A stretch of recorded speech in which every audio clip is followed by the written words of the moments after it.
Welcome back to New Rockstars. This is The Big Question, the show that gives you too much information about what evil dimensions that magician at your 5th birthday party was tapping into when he pulled that rabbit out of the hat. Oh, God. Probably the 6th dimension. That's where the rabbits go. That's where all the rabbits come from. My name is MT, and I'm here today with off-screen producer Brandon. What's going on, Brandon? Oh, not much. You know, just really betraying my title of off-screen producer. Sorry, I keep sneaking in here. You are now screen producer, Brandon. I know. I'm getting worried. They're going to take my title away. Hit me with that big question, Brandon. Okay, Shang-Chi. It's finally got its release in theaters. It's finally here. It's wonderful. It's beautiful. But now we've been introduced to what seems like a completely new form of magic in the MCU, like a whole nother form of magic. Pokemon. Got to collect all this magic. And, you know, frankly, that leads us to this week's big question. What are all the different forms of magic that we've seen in the MCU? That is a really great question. Like, because, yeah, Shang-Chi brings up a very new type of magic that we've never seen before. It's brand new, and like no one bothers to explain it to us. Yes, it's like sort of like airbending in this weird like Avatar: The Last Airbender type of way. Water. But yes. Earth. Fire. Air.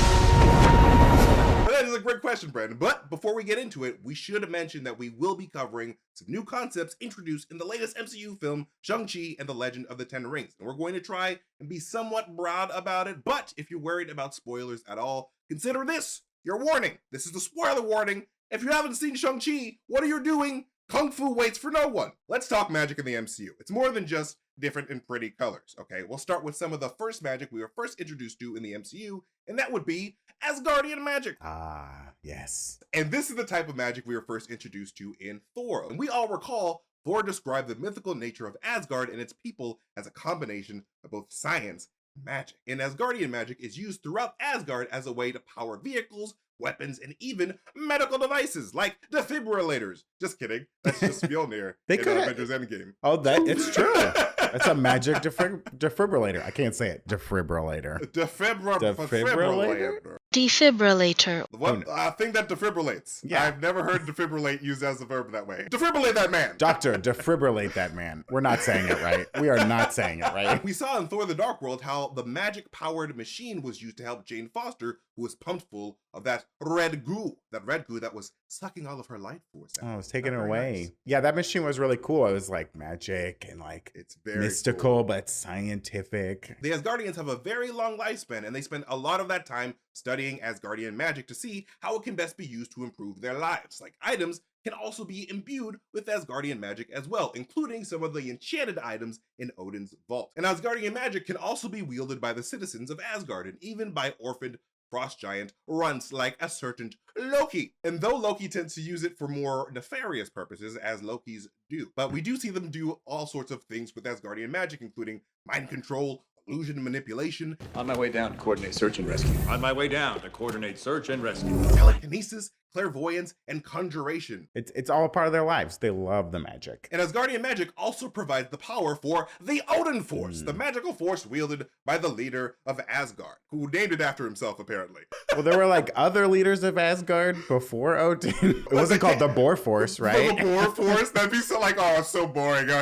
His Boar talking against the Boar Force. Yeah. Oh, no. Do you think Boar was like, I'm using the Odin Force? And they're like, why is it called the Odin Force? And he's like, you'll see. You'll all see. My son. I'm gonna have a son. It'll make sense later. Leave me alone. I'm tired. The Odin Force is directly connected to the wielder. And the Odin Force can be used to imbue objects with power. For example, Mjolnir, our favorite magical object in the MCU. What is the name of Thor's hammer? Mjolnir?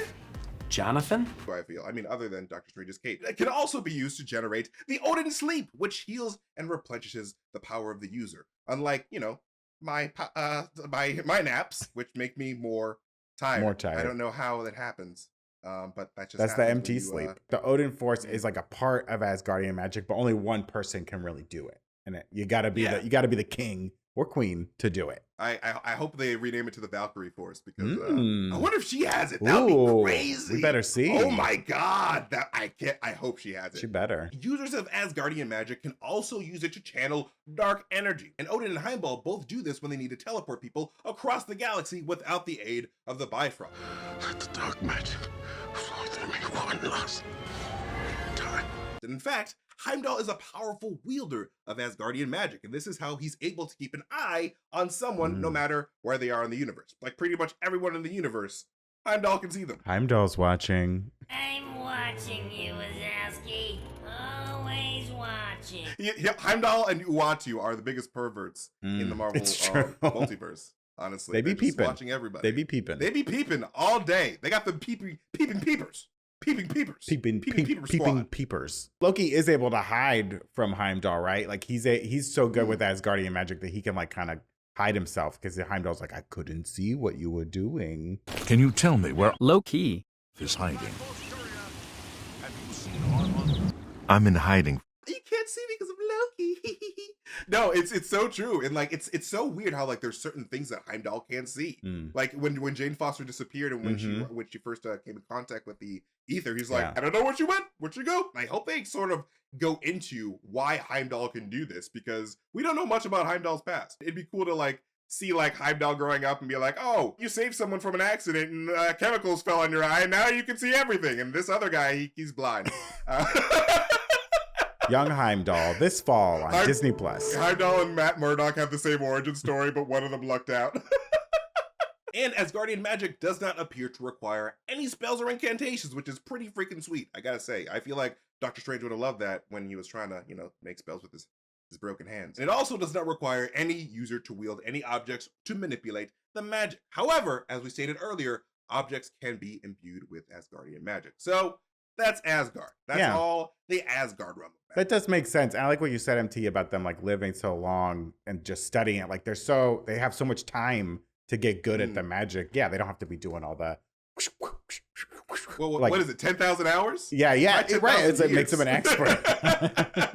Anyway, let's talk about Eldritch Magic next. This type of magic is most famously wielded by Doctor Strange, the Ancient One, and the other masters of the mystic arts. Practitioners of Eldritch Magic study spells and conjure Eldritch Magic energy through their fancy hand movements, and it often manifests itself in fun geometric patterns and can be used to manifest shields and weapons alike. Eldritch Magic can also be used to imbue objects with powers to create relics, especially when magic is too strong for one person to wield. And the Sling Ring is a perfect example of this, and we've seen these magical relics in the MCU, like, Mordo's Staff of the Living Tribunal and the Vaulting Boots of Valtor. Like, that scene is perfect. Yeah, I wanted like 50 more relics. I was like, just show me the relic room, baby.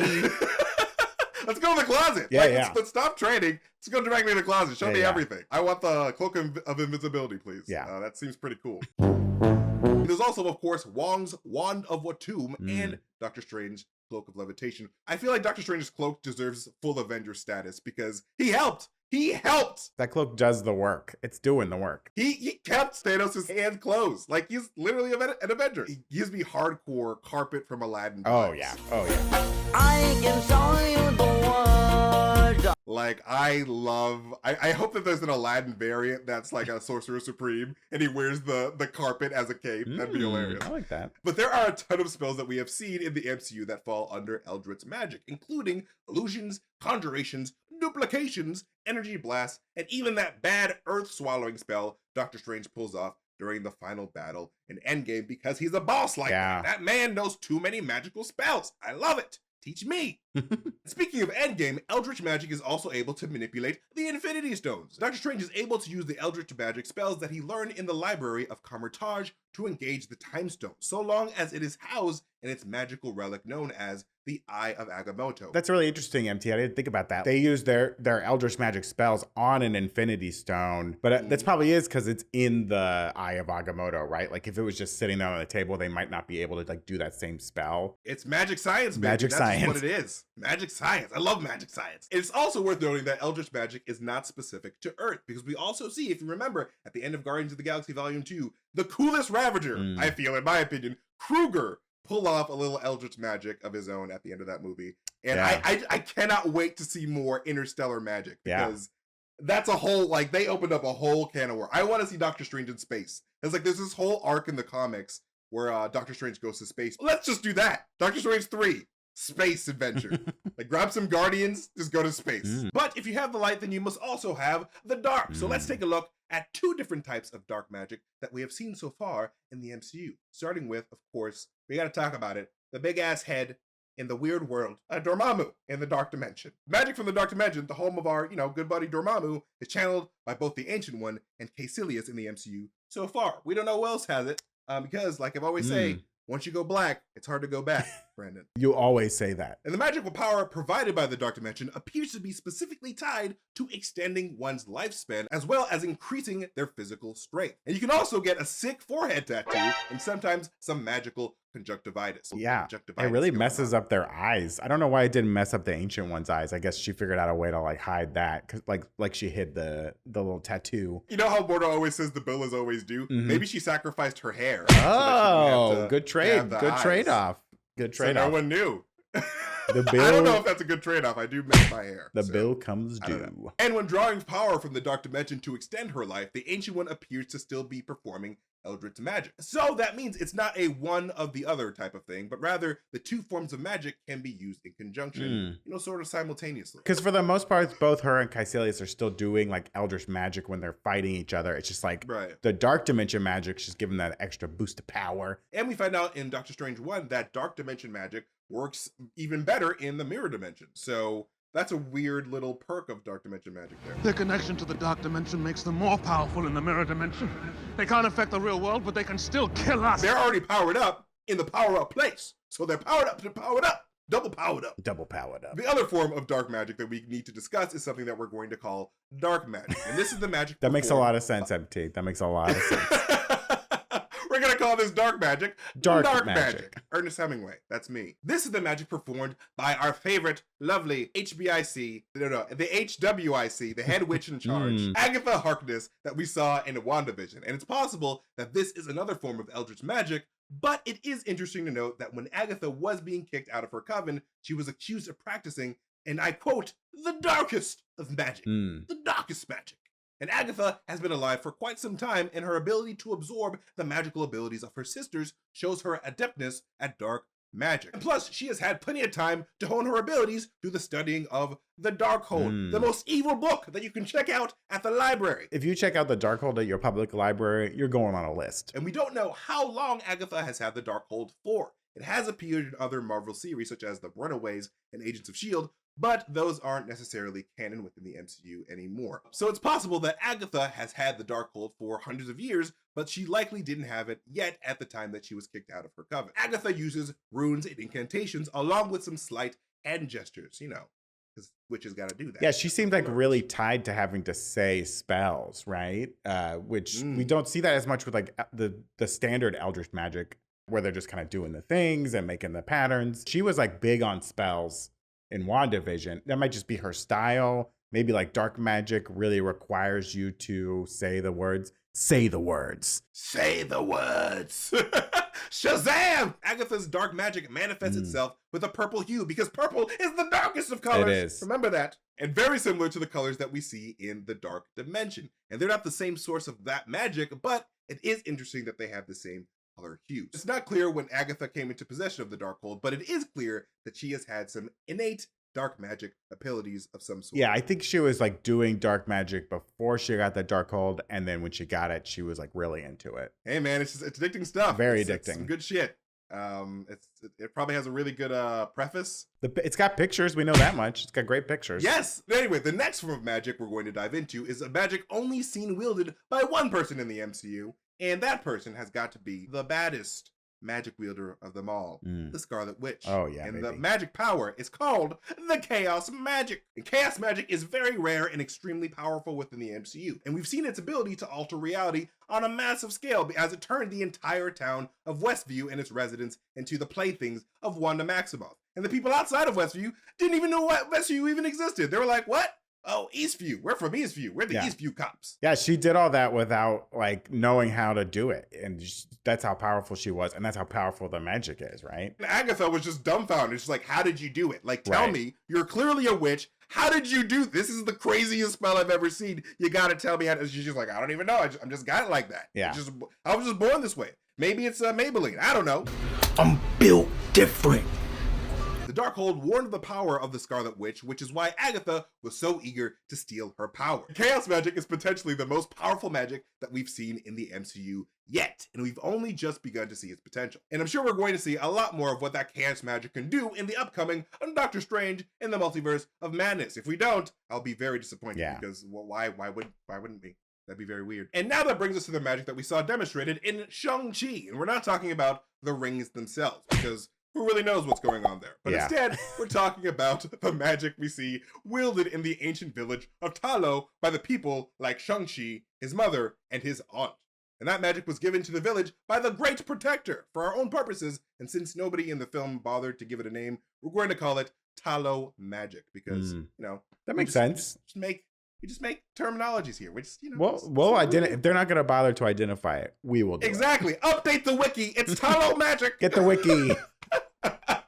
And since the Great Protector is a being from another dimension, it would stand to reason that this magical ability is also drawn from that same dimension. And this does make it similar to the Dark Dimension magic in some aspect. Not 100%. Yeah, I don't think it's dark magic, but it is interesting how it's like probably coming from another dimension. Wielders of Tallow Magic don't need to speak any incantations to use it. They seem to do it completely through gestures, almost like they're moving the energy surrounding them like freaking airbenders. I'm so jealous! I want to be able to do that. Jesus Christ. The only thing that air does around me is push me over. My bones are made out of the same material they make Czech cereal. So it's possible that the Tallow Magic can be imbued in objects such as the pendant that Shang-Chi and his sister wear, though we're not entirely certain if the pendants themselves had any magical properties, as it's never really demonstrated. What's really distinct about the Tallow Magic is that it doesn't seem to manifest any color when manipulated by its wielder. So like that seems to be a first in the MCU. They ran out of colors, I guess. I don't know. Is no color a color? But maybe that is like a big distinction for this type of magic. The lack of color could mean something dramatic about it. Who knows? Maybe it's like putting a silencer on your magic. Oh yeah, you could sneak up on somebody. No one needs to see. Yeah, because if like you're doing magic in like a room, you know, someone outside the window can see the lights flashing. They're like, oh, they're doing magic in there. But you wouldn't know. Exactly. You can only practice magic safely at a rave. You know, no one's going to see you at a rave because everyone has the lights at a rave. It's true. That's how Maleficent's crow found Aurora, right? Exactly. Those witches were just being like, those fairies, they're just shooting colors all over the place. It's like you gotta hide your magic. Come on. If they had the transparent water magic like in Shang-Chi, none of this would have happened. Come on, Flora, Fauna, Merryweather, get it together. Get it together. Most of my experience with those three witches and Sleeping Beauty is through the Kingdom Hearts series. Oh, okay. So like, I've only watched Sleeping Beauty one time. Oh, empty. Disappointed. Disappointed. It's my favorite. Oh, it's your favorite Disney movie? It reigns supreme. It's beautiful. It's gorgeous. I love it. Wow. It's pretty good though. Don't at me, bro. And what's really interesting here is that Tallow Magic is also tied directly to the village of Tallow, which once someone leaves that village, they are unable to wield that magic anymore. So it's like a magical Wi-Fi system, if you will. Like once you're out of range, you're no longer connected. And it's the first time we've seen a localized form of magic in the MCU. I mean, it would be great if you owned an Airbnb in that village, because you could be like, come stay here. You get magical powers, and it's sleep 6. Great. I wonder if this is specific to all the humanity within the MCU, and maybe we'll get an explanation for this in the upcoming Eternals film. Because, you know, as we learn in the Eternals film, the Celestials were responsible for altering our genetic code. Right. So what if something within our code that they altered allowed us to be, you know, sort of like receptacles for whatever, you know, magic energy Tallow allows people to become these, you know, cool little airbending, you know, magical type warriors. Yeah. And I wonder if what the Eternals are doing, it will be described as magic, or if it's considered something else entirely, or if they're just using like cosmic energy, if that's different from magic, or maybe that's what magic is. MT, I know you and I kind of talked about this a little bit, like in the comics. Yeah, you know, all magic is the same, right? It's all coming from the same energy source, but it's just like the different wielders, how they use it, it makes it distinct. Yeah, I really hope that Eternals goes into like where, you know, the magical energies of magic and like, you know, and again, like you said, the energies of the Eternals come from. Like maybe they're all coming from the same source, but like, you know, different types of the same source. Like there's a lot of explaining to do with the MCU in terms of all the weird mystical shit. It's like Taco Bell, right? Taco Bell has 6 ingredients on their menu, and they just put them together in different ways. And that's how you get like It's 30 different things you can It's get. Magic the MCU's Taco Bell. So that is our breakdown of all the different types of magic that we've seen in the MCU so far. And we certainly hope to learn more about the Great Protector style of magic as the MCU grows and magic wielding beings play an even larger role than ever before, because magic is here to stay, ladies and gentlemen. But MT, didn't we forget one form of magic? Close-up magic? Editors, make a card appear right there. I mean, oh my God, Brendan, how did you do How that? did I do it? No, but that was great, MT. Thank you. That kind of helps me categorize all the magical types. And it's crazy we've seen so much, especially the further we get into the MCU and the more it expands. It seems like they're leaning more on the magic. I think we're going to see much more magic as we go deeper into this next phase. They're very much leaning on the magical elements of the MCU and the more, magic / cosmic-y type things. So we got to pay attention. We got to know these. Got to things. pay attention. So I'm glad I could help. But before we continue, you should check out our most recent addition to our latest Obsession line of shirts, inspired by Marvel's What If. It's a very cool design with Uatu in a really stylized look. And it's a limited edition shirt, so you gotta grab one quick, because it's not gonna be around forever. And we've also got a full line of Suicide Squad merch and a Spider-Man No Way Home inspired shirt and a bunch of other great gear, because Spider-Man No Way Home is coming and you gotta be wearing his swag. You gotta. So grab something for newrockstarsmerch.com, and it's an awesome way to support this channel to get some nods of approval from cool strangers who are also part of the Kang Gang and all the other gangs that I've started ever since I've joined. So many gangs. And before we continue to our bite-sized questions next, some words from the folks that help bring Big Question to you. Folks like Mint Mobile. After years of fine print contracts and getting ripped off by big wireless providers, we've learned that there's always a catch. The cool thing about Mint Mobile is that there isn't a catch. Mint Mobile is the first company to sell wireless service online only, and by cutting out retail stores, there's no crazy overhead costs that get passed down to you in the form of mystery fees. Instead, Mint just passes on that sweet savings directly to you, because that's the only thing that should be passed down, is savings, and maybe a family inheritance. But I'm not in charge of your life. Here at New Rockstars, Philip switched to Mint Mobile last year, and he loves it. He got to keep his phone and his number, and is paying a lot less than he was from his previous provider, who he won't name, but it's not as cool as Mint Mobile, let me tell you that. And for people looking for extra savings, Mint Mobile offers premium wireless service for just, let me hear it, $15 a month. And all plans come with unlimited talk and text with high-speed data delivered on the nation's largest 5G network. And if you're not 100% satisfied, Mint Mobile has you covered with their 7-day money-back guarantee. So switch to Mint Mobile and get premium wireless service starting at just $15 a month. So to get your new wireless plan for just $15 a month and get the plan shipped to your door for free, go to mintmobile.com/bigq. That's mintmobile.com/bigq, BIGQ, and cut your wireless bill to $15 a month at mintmobile.com/bigq. Oh, folks, we all shop online, don't we? And boy, do we love it. And we've all seen that promo code field taunt us at checkout. But thanks to Honey, manually searching for coupon codes is a thing of the past. Honey is the free shopping tool that scours the internet for promo codes and applies the best one it finds to your cart. Honey supports over 30,000 stores online. All of your favorites are there. You know it. You love it. It's Honey. When you're shopping online and go to checkout, the Honey button drops down and all you have to do is click Apply Coupons. Wait a few seconds as Honey searches for coupons it can find for that site. And if Honey finds a working coupon, you'll watch the prices drop, buddy. Off-screen producer Zach recently used Honey to save $14 on some new work clothes because now that we have an office again, he can't wear a robe to work anymore. HR won't allow it. Honey has found over $2 billion in savings for its over 17 million members. If you don't already have Honey, you could be straight up missing out on some free savings. It's literally free, folks. I don't know what else to tell you, and it installs in a few seconds. And by getting it, you'll be doing yourself a solid and you'll be helping out the channel here at New Rockstars. I'd never recommend something I don't use, and I do use Honey, and it's helped me out a lot. Get Honey for free at joinhoney.com/bigquestion. That's joinhoney.com/bigquestion. All right, Brandon, it's time for our bite-sized question. You ready, buddy? Oh, I'm ready.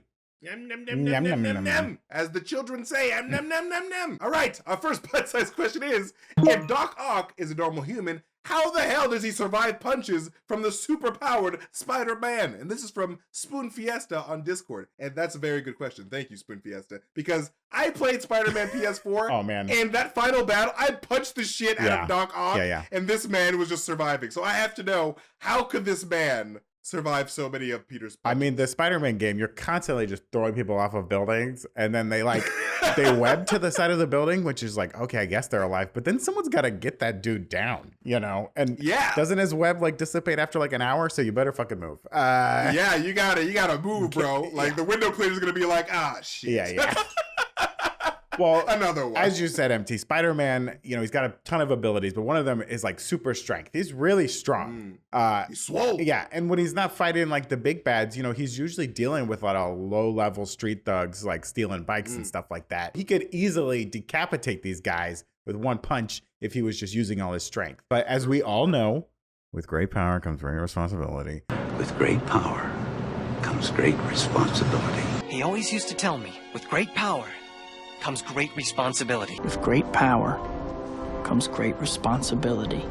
With great power comes great big booty. Wait, who said that? I've never heard it said before.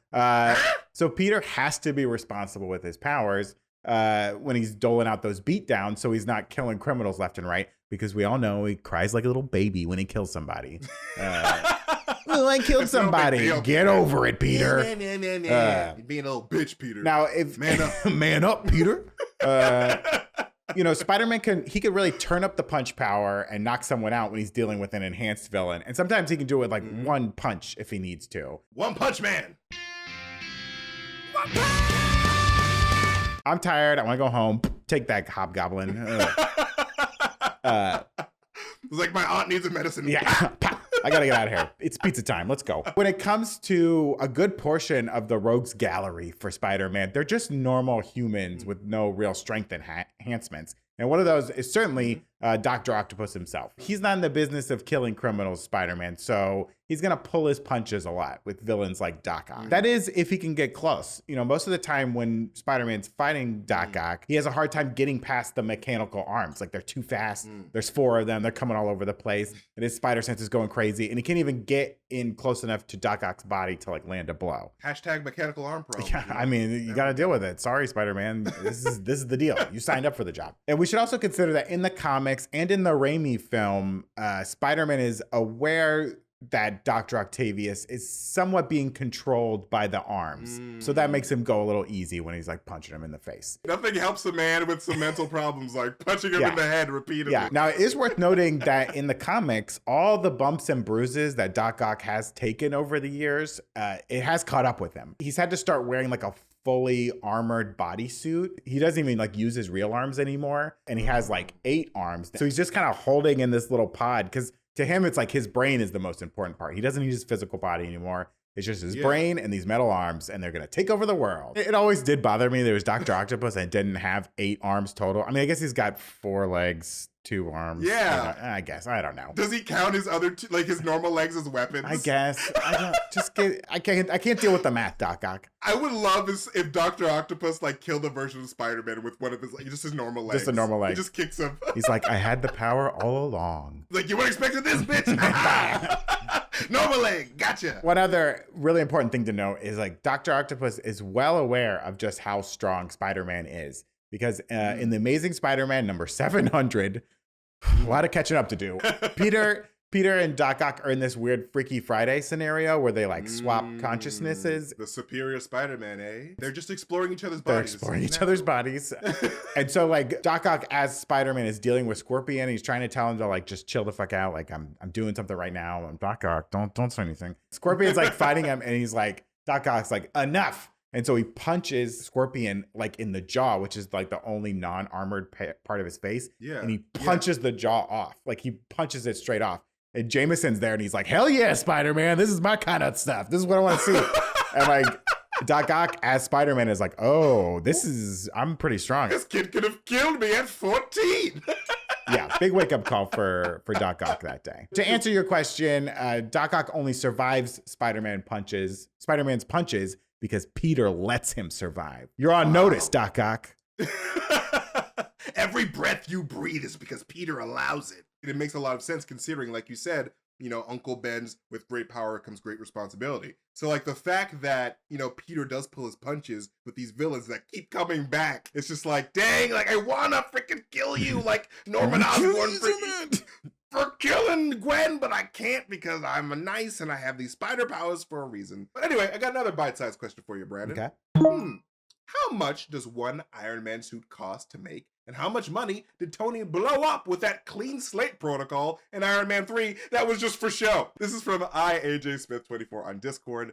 Thank you, IAJ Smith. Thank you. And yes, Shane Black, who wrote Iron Man 3, had a lovely ending for it that ultimately was not adhered to in the MCU because we like having Iron Man around. But the wealth of Tony Stark and the cost of his suits, it's always like been a hot topic of speculation. All of these finance-based publications would always put out a story based around this topic, like when one of the movies came out, trying to get those clicks, getting that clickbait. Right. So since you are asking about Iron Man 3 specifically, I went back on the Wayback Machine on the intranet and I found an infographic from moneysupermarket.com. They published this back in 2013 around the release of the film. It lists 8 of the suits that we clearly see in the film, and the 8 of them together cost around $7 billion total. So that's nothing. That's nothing. Chump change. So that averages out, if we average it out, because different suits have different things, which cost more, cost less, whatever.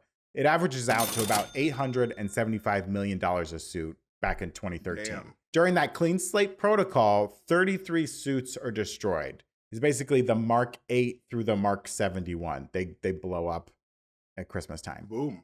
So that leaves Tony with a clean slate protocol that cost him about $28,875 million. Damn. And he also lost his house. So yeah, he took a big hit. Big hit on the taxes. Though to be fair, I think Tony using like Stark Industries to build the suits that he personally owns the company, and I think this is embezzling somehow to be like, oh, I got to make another Iron Man suit, so cut me a check for $875 million, and then I will make the suit at my own company. Like, come on, dude.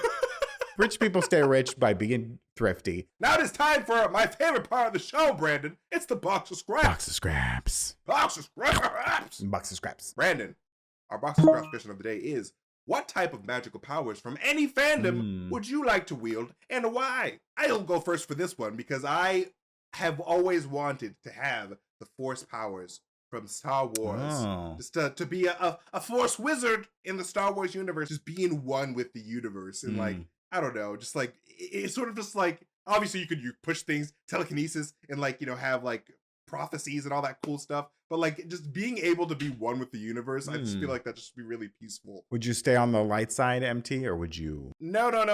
I enjoy sex. Sex is great. So I couldn't go to Bible school for my entire life. Have you ever heard the tale of Darth Pelagius? Darth Plagueis the Wise. For me, I mean, this is going to be a basic ass answer, MT, but I'm not ashamed of it. You know, give me that Harry Potter magic, baby. Yo, it's pretty great. Wingardium Leviosa. I think they did give you that straight up. Like, there's a lot of schoolwork you got to do. You got to learn this magic. You got to read a lot of books. You got to do all this stuff. You got to stay hidden from the muggles, blah, blah, blah, blah, blah, blah. Give me the wand. Give me the powers. Give me the robe.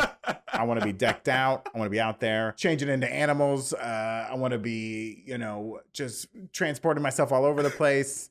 Give me that Harry Potter magic, baby. When you said give me the wand, I just pictured you just like walking into Hogwarts first year, just like kicking the door down.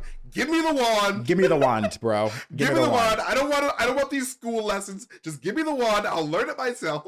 Yeah. Don't give me the lesson. Just give me the wand. All right. I'll do that online learning. That's what I need.